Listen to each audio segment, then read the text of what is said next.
देखिए कि बड़ा ही मीगर या range bound start to the markets देखने को मिल रहा है। बैंक निफ्टी बाजार को संभालने की कोशिश जरूर कर रहा था, लेकिन ऊपरी स्तरों से वहां पर भी एक रेंज में कामकाज। और निफ्टी में हम देख रहे हैं 24,450 के ऊपर अब भी लेवल्स इंटैक्ट हैं, लेकिन तेजी जो है वो ज्यादा बढ़ती हुई नहीं नजर आ रही है। मिड कैप स्पेस में जरूर नजर होनी चाहिए, क्योंकि ब्रॉडर मार्केट्स में स्मॉल कैप और मिड कैप आउट परफॉर्म कर रहे हैं। और मिड कैप इंडेक्स में आप करीब 160 अंकों की मजबूती देखेंगे। उसमें भी अगर स्टॉक्स देखेंगे, डिफेंस से जुड़े स्टॉक्स हैं, रियल एस्टेट प्लेयर्स हैं, रेलवे स्टॉक्स हैं, ये सारे के सारे सेगमेंट्स हैं जो कि संभाल रहे हैं बाजार को। वहां से एक्शन देखने को मिल रहा है। आईटी, रियल एस्टेट, सीमेंट और डिफेंस, ये चारों के चारों सेगमेंट्स हैं जो कि इस वक्त बाजार में वर्कआउट कर रहे हैं। इसके अलावा वॉलेटाइल ट्रेंड्स आप सेक्टर स्पेसिफिक भी देखेंगे, स्टॉक स्पेसिफिक भी देखेंगे, और इंडेक्स में भी उतार चढ़ाव के बीच इस वक्त शुरुआत होती हुई। मिड कैप में एक्शन है, लेकिन चलिए हमारी पैनल पर ध्वनि भी जुड़ गई हैं और सोनी पटनायक हमारे साथ हैं ही। उनके ओपनिंग ट्रेड्स और बाजार की इस शुरुआत को कैसे देखते हैं वो समझते हैं। गुड मॉर्निंग ध्वनि, बताएं 3 दिन की मजबूती के बाद आज की शुरुआत, जहां पर बड़ा ही रेंज में कामकाज नजर आ रहा है। निफ्टी 24,490 के स्तर पर इस वक्त टिका हुआ, आपकी राय क्या होगी?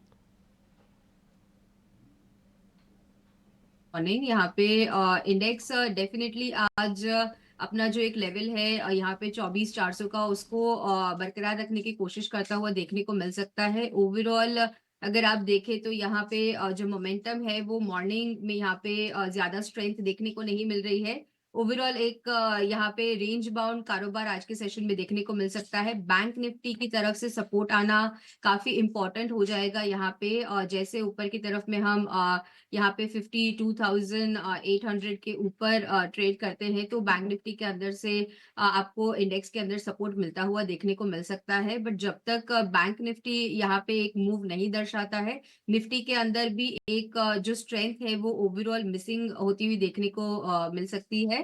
सो रेंज बाउंड आज एक डल सेशन, जैसे डिम्पी जी ने कहा, एक डल सेशन की एक्सपेक्टेशन के साथ ही दिन की शुरुआत होते हुए देखने को मिल रही है। सेक्टर स्पेसिफिक बाइंग यहाँ पे काफी देखने को मिल रही है। इनफैक्ट दोनों ही साइड के यहाँ पे ट्रेड्स देखने को मिल रहे हैं, बाई साइड और सेल साइड।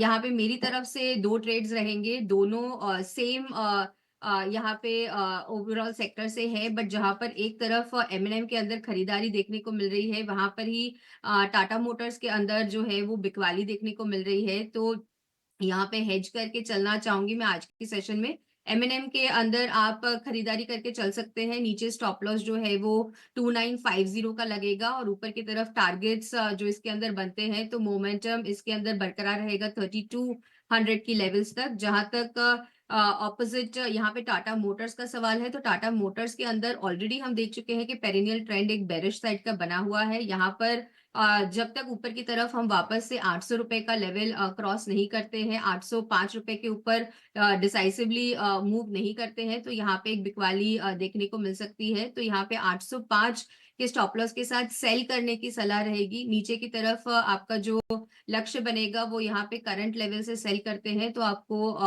785 का टारगेट लगाना है। चलिए, तो बिल्कुल बाजार में भी बटा हुआ कामकाज नजर आ रहा है, और हमारे एक्सपर्ट्स के ट्रेडिंग आइडियाज में भी एक कॉल खरीदारी की और एक कॉल बिकवाली का। हालांकि सेगमेंट जो है ऑटो स्पेस ही चुना है ध्वनि ने। टाटा मोटर्स में बिकवाली की रणनीति, और एमएनएम ऑटो सेल्स के डेटा जब आए, वो डेटा पर्टिकुलरली एमएनएम के लिए ऑटो बिक्री जो है अच्छी रही, और उसके ठीक बाद हम स्टॉक में मूवमेंट भी पॉजिटिव साइड ही देख रहे हैं। यहाँ से भी तेजी के पूरे आसार, 3200 तक के लक्ष्य मानकर चल रही हैं ध्वनि। स्टॉप लॉस 2950 का। सोनी, आपसे भी जानना चाहेंगे, वैसे तो IT, FMCG, metal, realty, auto, ये पर्टिकुलर स्पेसेस हैं जिस जहां पर हम देख रहे हैं बाजार को सपोर्ट मिल रहा है। इसके विपरीत एनर्जी, फार्मा, ये स्पेसेस हैं, सेगमेंट्स हैं जहां बिकवाली है। आपके ट्रेडिंग आइडियाज क्या होंगे कि आप खरीदारी की कॉल्स दे रही हैं या खरीदारी और बिकवाली दोनों की स्ट्रैटेजी होगी? जी देख मानसी जी, मुझे लगता है कि आज ट्रेंड पे ध्यान देना चाहिए। थोड़ा सा यहाँ पे ब्रेक कर रहा है। एक कंडीशनल रहेगा कि अगर 6940 सॉरी लेवल को दोबारा क्रॉस करता है फ्यूचर्स पे, तो आप वहां पे बाई कर सकते हैं।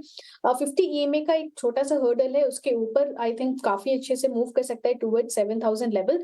कंडीशनल बाय रहेगा 6940 के ऊपर, फ्यूचर्स पे बाई कर सकते हैं 6880 स्टॉप लॉस के साथ 7020 इंट्राडे टारगेट्स के लिए।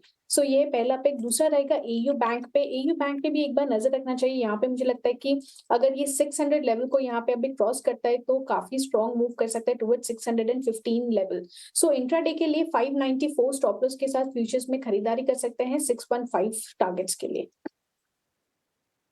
में खरीदारी की राय यहाँ पर 7020 के टारगेट्स और एयू स्मॉल फाइनेंस बैंक भी इस वक्त सोनी के रेडार पर।